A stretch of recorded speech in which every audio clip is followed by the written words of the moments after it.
Hi, this is Steve at the Listening Post, and today I'm going to give a shout out to Calvin Keys, a jazz guitarist currently residing in Northern California, who's thought of as a legendary sideman. He's played with a who's who list of jazz greats, and he's most fondly remembered for an album he released in the early 70s on the black jazz label called Shawn-Neeq. Calvin Keys was born in 1943 in Omaha, Nebraska. He taught himself guitar in his uncle Ivory's Gibson. His father played drums in a local club. At the age of 17, Calvin Keys began playing professionally with blues legend Eddie Cleanhead Vinson. And then he shifted over to jazz after discovering Miles Davis and Charlie Christian. He joined Frank Edwards' Jazz Organ Trio, then later toured with the Hammond B3 legend Jimmy Smith. Other notable jazz organists he's played with include Jimmy McGriff, Jack McDuff, Richard Groove Holmes, Big John Patton, Dr. Lonnie Smith, Charles Earlin, and Papa De Francesco. Calvin Keys believes that the guitar and the organ complement each other real nicely. In 1969, Calvin Keys moved to Los Angeles and became the house guitarist at the Pershing Room with Red Holloway. During this period, he also co-led a band with Blue Mitchell, jazz trumpet player, and performed with Oscar Brown Jr. at the Memory Lane Club. In 1971, Calvin signed with Black Jazz Records, an independent label known for their post-bop and electric jazz LPs. His first album was the classic Shawn-Neeq. This includes, the title track is actually a waltz named for Shawn-Neeq, his then newborn niece. He says, "I write from experience. I tried to capture the beauty of bringing a brand new baby into the household. Now if that ain't love and beauty, what is?" Other highlights in this album include the first track, B.E., the fourth track, G.G., and a song called Crisscross. This album was recorded live with no overdubs at the Hollywood Spectrum Studios in Los Angeles. I happened to discover this album quite by accident, just rummaging through the used record bins, and I thought an album from the early 70s on a label called Black Jazz must be worth checking out, and I couldn't be happier with it. I think one of the biggest compliments you can pay any album is if while listening to it you think to yourself, boy, I sure wish I could have seen these guys live back when this was made, and that is certainly how I feel about this. In 1973, Black Jazz released his second album, Proceed with Caution. That's what that one looks like.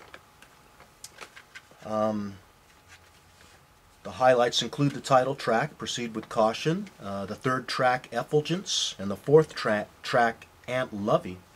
In 1974, Calvin Keys began a 20-year association with pianist Ahmad Jamal, and they recorded 6 albums together.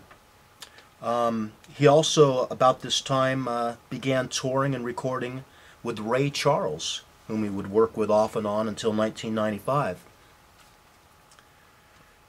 In the 70s, Calvin Keys relocated to the Bay Area, and he's recorded numerous solo albums and played with many greats, including Tony Bennett, Taj Mahal, Luther Vandross, MC Hammer, Missy Elliott, Pharoah Sanders, Bobby Hutcherson, Sonny Stitt, John Handy. He was the musical director for the jazz piano giant Earl Father Hines. Calvin Keys learned guitar by sitting in with older musicians, a favor he says he wants to return. After a successful quadruple bypass operation in 1997, Keys returned to music with a renewed sense of purpose. What I'm trying to do here is take the experience and the knowledge that I've obtained through the years and pass it on to the younger generation. I'm just another brother out here trying to share the love that I've learned to express through my music. That's where I'm at right now. I guess I've always been there, but I've never been able to express it like I'm able to now. Another album I just stumbled across recently is called Standard Keys. This was recorded live in 1992 in a 3-piece traditional setting, guitar, stand-up bass, and drums. It's got 2 originals, the opening track, Abdullah, and there's another track he wrote called Morella. The opening track, and this album in general, really gives Calvin Keys a chance to stretch out on guitar, something he's not always able to do when he's just working as a sideman. And he always seems to have a thick, groovy kind of a bottom end, you know, driving the rhythm of his albums. This also has a song on it by McCoy Tyner called Blues on the Corner. Then they slow things down on the third track, Once I Loved by Antonio Carlos Jobim. They do kind of a bop-ish version of a Miles Davis song called The Theme, a really swinging version of Willow Weep for Me, and then the album closes with one of the other highlights, Little Sunflower, a song by Freddie Hubbard that they do a real nice job on. In 2001, White Hive Records released Detours into Unconscious Rhythms. It was his first release in 7 years. And there's what that one looks like. This reminds me a lot of Shawn-Neeq. It's a thick, heavy, grooving jam. Some of the highlights include the opening track, Potholes, the third track, Detours into Unconscious Rhythms, the fifth track, Strutting, the ninth track, Perfection is Instant Death, something my buddy Neil Hogan would tell me to keep in mind when I make these videos.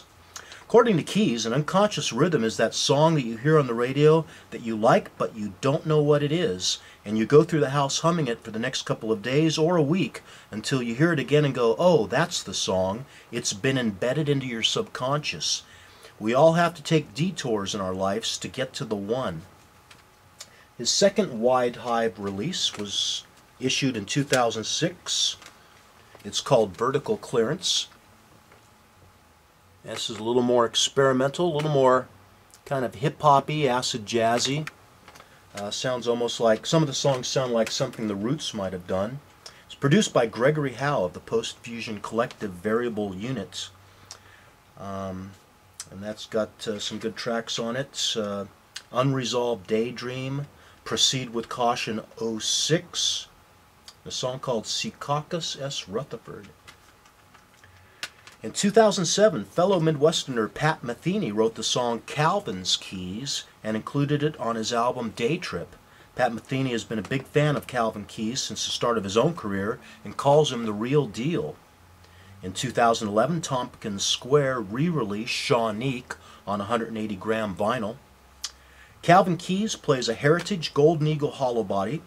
Heritage is the company started by the Gibson luthiers after Gibson relocated. He plugs into a 100-watt Polytone Mini Brute 4 with a 15-inch Celestion speaker, uses 12-gauge D'Addario strings, and gets his organic tone from a combination of thumb fingers and a triangular Dunlop heavy pick. That's the only setup I'll ever need, he says. I'll add a little reverb on the Polytone, and that's more than enough for me. Well, that's it. I just wanted to call attention to this great jazz guitarist and legendary sideman. I was not familiar with him until I just stumbled across the album by accident and just absolutely fell in love with it. He's still playing. He performed here recently with jazz organist Brian Ho, and I understand he'll be up at the Healdsburg Jazz Festival in Northern California later this year. So if you ever get the opportunity, check him out, and by all means check out some of these albums. I think you'll be deeply rewarded. Well, thanks again. This is Steve at the Listening Post. I appreciate you listening, and we will talk to you again next time.